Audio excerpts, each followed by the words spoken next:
wayyaa jee gad dhaabate ittiin amana.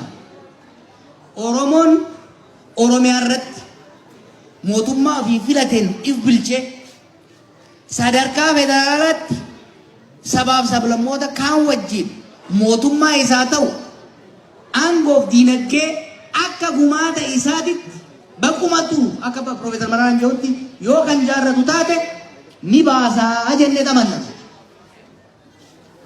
Oromoon kilaaritii qabaachuu qaba. Sobuun hin barbaachisu. Gariin kan kaleessa walabummaa jee dubbataa ture. Nu caalaa achi dabree nuti duulaa ture gaafa mana hidhaa ture. Isin hin sobnu yoo karaan kaafaa hin deema jettan kun ta'e nu deeggara. Hin ta'u yoo jettan karaa biraa deeggara. Nuyi garuu waan itti namanne isinitti hin kijibu bakka. Oromoodhaaf kan ta'u sirna federaalaa dimokiraatawaa ta'e kan sabaaf sablammoonni biyya sanii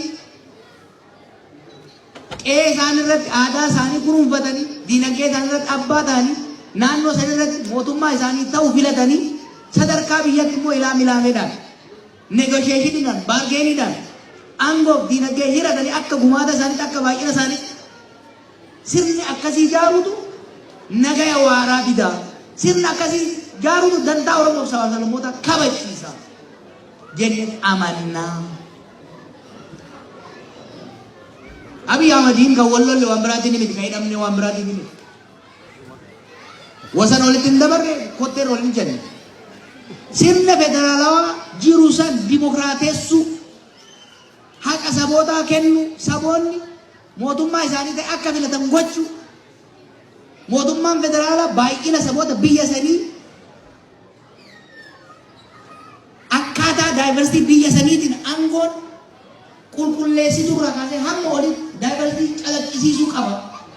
Haalli ati deemaa jirtu sirna federaalawaa kan laaffisu saboota kan walitti dhiyeessu osoo hin taane saboota kan daran walitti namu gaagama kan fiduu jennee u'uu itti jennaan narraa calisaa yeroo hidhe waan biraatti bitu.